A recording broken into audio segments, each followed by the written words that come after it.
Hey everyone, and welcome to Almost Cancelled. I am Peter, that is Connor, and we are going to talk about DC's Legends of Tomorrow, Season 2, Episode 13. It's called Land of the Lost. Full spoilers for the episode as always.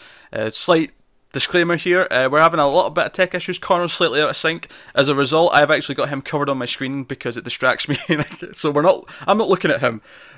So if the conversation should flow well enough. We just did flashlight this, it was fine, but just in case he's out of sync and it's annoying you, we're trying to fix it, but we've not been successful as of yet. Skype is awful, basically. It really is. Yeah. Legend of Tomorrow. So the gist of this one was we had two main plots going. Rip sort of got out of the cage, out of the brig at the start of the episode, resulted in the ship crashing. It crashes in prehistoric time. It was the same time period that Ray was in between seasons. Yes. And a piece of the ship went flying off, so Ray and Vixen and Nate go out to find the piece in Dinosaur Land. And meanwhile, Mick has the bright idea, because of what the Time Masters did to him in Season 1 with the whole Kronos stuff and the mind altering, that, well, let's just go into Rip's mind. So this episode definitely had the most references to Season 1 that I've seen in a long time. It's because Rip's back, and he's like actual Rip.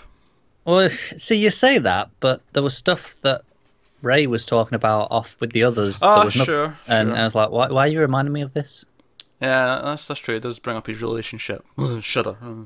Exactly. But yeah, so Jackson and Sarah go into Rip's mind, and it's like a demonic version of the ship with dry ice machines.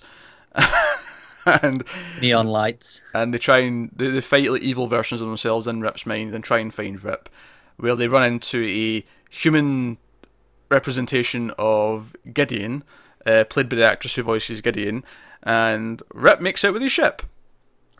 Yeah, feel like I kind of saw that coming. Well, when they showed her and she was really attractive, I was like, all right, someone's. I mean, I thought it might be Sarah, because Sarah was eyeing her up when she saw her. Yeah, they did a similar thing in Doctor Who.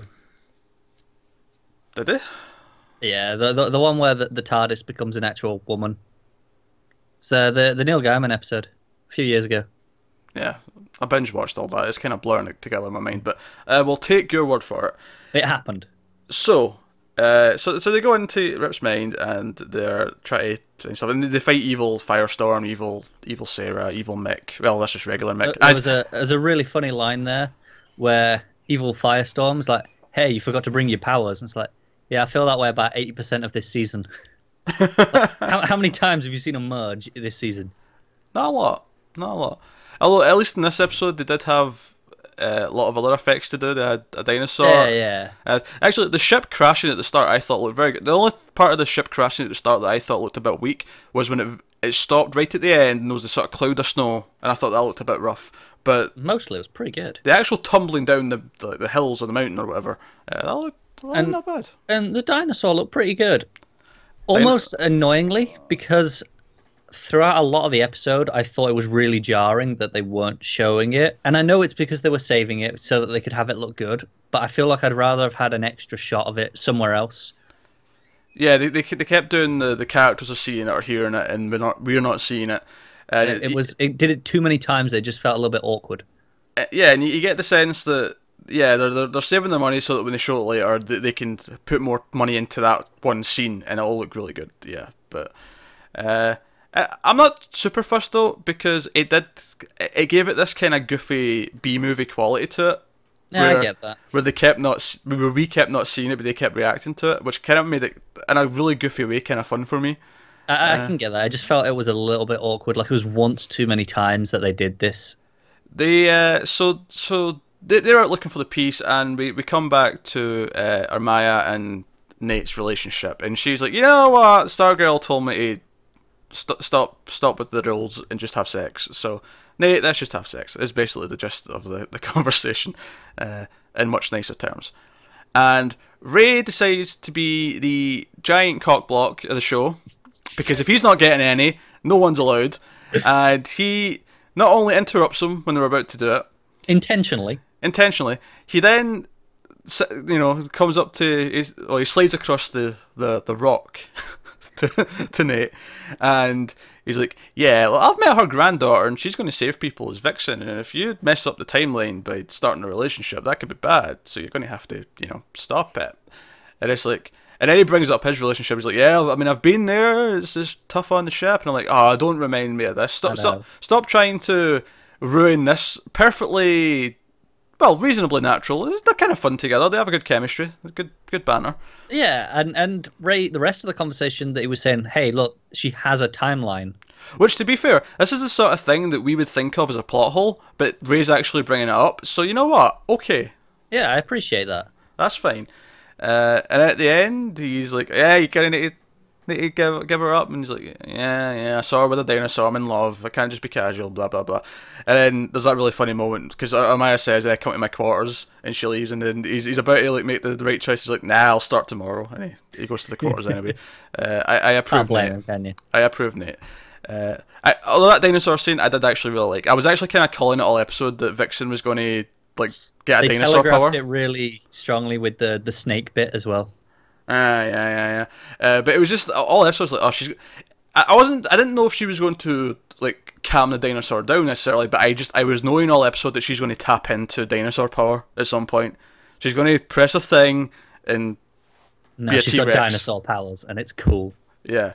No, don't get me wrong. The whole the dinosaur whispering, if you will, was cool. I enjoyed that, but either way, I was glad it happened. I was like, yeah, she's going to tap into T-Rex power at some point, and it's going to be cool. So I was down with that. I mean, don't get me wrong. If they had the money for the effects to have her actually fight the T-Rex, that'd have been hilarious. But I'll take the T-Rex whispering.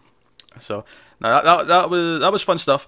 So the more serious plot, of course, was in Rip's head, and they're trying to find him. And Rip, because it's his mind, very Inception-esque, where he can alter things. Although they basically just turn it into he can do a Quake type power where he can move things with pretty much a wave of mind energy. But hey, so they do that, and Gideon's there, and it's funny because I kept going back and forth on why Gideon was there. Because I assumed that Gideon also went in because she just hooked up to them, and she can. Which it turns out at the end that it seems that was the case. Yeah. Because Gideon references the kiss, and Rip looks all awkward about it. And she's like, "Oh, I enjoyed that, Captain Hunter," and yeah, me too, Gideon. Oh, man in his ship, can't beat that. But I think the way they were trying to pass it off just before that, though, they were trying to pass it off as it was just the Rib's personification. Yeah, just Rip's personification, and because Legion of Doom never thought to evil the ship because they didn't consider that. That was why it was still that's why she was still good in his mind. But it worked. Again, minor nitpicks I think we've had throughout this, but mostly I thought it was a fun adventure trying to get Rip back, and I actually really liked the moment when he puts on the coat and he feels kind of uncomfortable even though he's got his memories back, and when both him and Sarah say yes to when the ship calls him captain. I like that he remembers everything he did as well. It means that he knows what he's done and he has to deal with that guilt. Yeah, I still want it shows that he is a bit more awkward. I still want Sarah to be captain. I do as well. I think the next episode will probably be dealing with this. Probably. I think ultimately it'll be Rip will stand down and say, "Hey, you earned this." Yeah. Also, no one trusts me completely right yet because I did so many bad things. Even though it was mind control, it's still kind of murky. So that's mind control's not the right term, but you know what I mean. Mind altered. Yeah. And I also say I want Sarah to stay as captain. I think it's more fun that way. But I'd like Rip to stick around still. I also think it just gave her more to do. I feel like she's more of a full character this year because she has this responsibility. Yeah, she's really grown into the leadership role as well. Whereas last year she was kind of just muscle. Yeah, and we kind of already got that with Mick. Yeah. Oh, by the way, actually, the funny stuff this episode was Mick and Stein.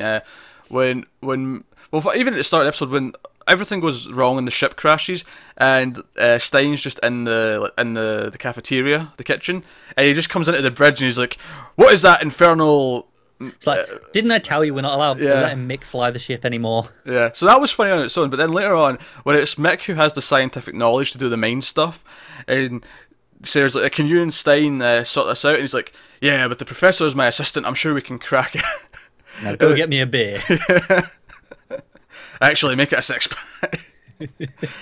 Oh, they're such a good comedy duo. And then later on, Mick just has to like bring the mood down. Yeah, you're probably going to die soon. You might want to start training Jax to be around without you. It's a nice moment. Yeah. But yeah, Mick being the sort of the anti-hero of the team who just says what he thinks, but usually means well, is actually kind of becoming a very isn't it? heartwarming thing. Yeah, the characters are all... Because the scene at the end when Rip comes out of the bridge and he kind of says hello to them all again, and he gets to the new characters and he's like... He doesn't even really know them, he's just kind of saying hello to the first time. He's like, oh, you're Nate, very nice, very nice to meet you. I thought that had more weight than I was expecting. I really liked how awkward it was for everyone. Like, no one was sure how are we supposed to treat this. Because they're all like, Sarah's our captain now. Yeah, which made it feel genuine. It made it feel like it had weight, because it didn't just, oh, everything's magically fixed now, we can forget about all this. And that was a concern that we had at some point. They all reacted appropriately. It's kind of what we were praising on Supergirl this week, and to an extent, The Flash, the characters were acting in character in a realistic way to what's happening. Nothing felt forced. I didn't feel like they were forcing it being okay again. I didn't feel like they were forcing this or that. It felt natural in that sense. Why I'm surprised that they had Ray even bring up his relationship and use that as a bit of reasoning. Yeah, I mean, they've shown very clearly they're gonna kind of forget that happened. Yeah, like they've taken some shots at season 1 this year. They have. Of course, Ray gave Rip out of trouble for almost ruining Star Wars. Rightly so. I'm not gonna lie, I'm curious what a world without Star Wars would be like. It'd be very different, I'd imagine. It would be. I think it'd be more different than you'd think at first glance. That there was no movie, but no, I don't actually think it would be that different. I just think that the movie that would had that effect would have been something else, like something that maybe even got ignored in real life might have not been, because it would have been the first one to do something like that. That's possible. Now, obviously, I know a lot of movies only existed because they took inspiration from Star Wars, but I think eventually something would have hit that would have had the similar. It might well effect. have done, yeah. Because I don't think George Lucas's ideas are created in a vacuum. Because he was inspired by a lot of things. He was inspired by samurai movies. He was inspired by serials from the 1930s. Yeah. I feel like someone would have hit not the exact same plot or anything, but the same combination of inspiration. Yeah. Yeah, that's possible. Maybe even Spielberg. I mean, who knows what he would have been. Yeah, I mean, they're not a million miles away, are they? No, so possible. I don't know. But we'll turn this into Star Wars not existing speculation. So let's get back on track. So yeah, Rip knows where the last piece of the spear is with Nate's grandfather, and that's where we're presumably going next episode. Yes, NASA, 1970s, Apollo 13. Quite right, yeah. And we see Reverse Flash is already there. Once again, I just want to say I love his music. It's that theme. It's got the vibrating buzz of his hand worked into the theme. I love it. It's just such a good little bit. Yeah, that's good. That was a pretty solid episode. I think I've said this quite a few times about Legends this year, but I like that none of the episodes, at least for the most part, have felt like just a filler little story. They all feel like they're advancing the main plot, whereas last year it just felt like, oh, Savage is in this time period, let's go there. Yeah, I feel a little bit about the dinosaur plot as a whole, but because that was just a subplot, it's fine. Yeah, that was a subplot, and that was more about the relationship between Nate and Amaya, so that was fine. And the dinosaur was just a bit of fun to give them a reason to be out there and doing stuff. Yeah. So yeah, that's fine. But the main plot, the A plot, was most of the season has been about advancing the main plot and what about the Legion of Doom, about finding Rip, that kind of stuff. It's all been. And then Rip was evil. It was about Rip evil doing things. Everything felt like it's been moving forward. Everything has played into the same story, which is unlike last year, where sure you could say, oh, they're here to find Vandal, but how many episodes actually had anything to do with that once they got there? Yes. And even if it was just repetitive. It was like, oh, there's Vandal. Oh, we got a glimpse of him. Oh, he's left at the end. Yeah. We didn't get him. Darn. This has done a lot of different things. It has. So, props to Legends this year. Let us know what you thought of this episode in the comments below. Like and subscribe and all that stuff. It helps us out a lot. Get us on Twitter at mailed_first for channel updates. You can also get our individual Twitters on the screen for general everyday ramblings. Thank you for watching, guys. We'll see you next time.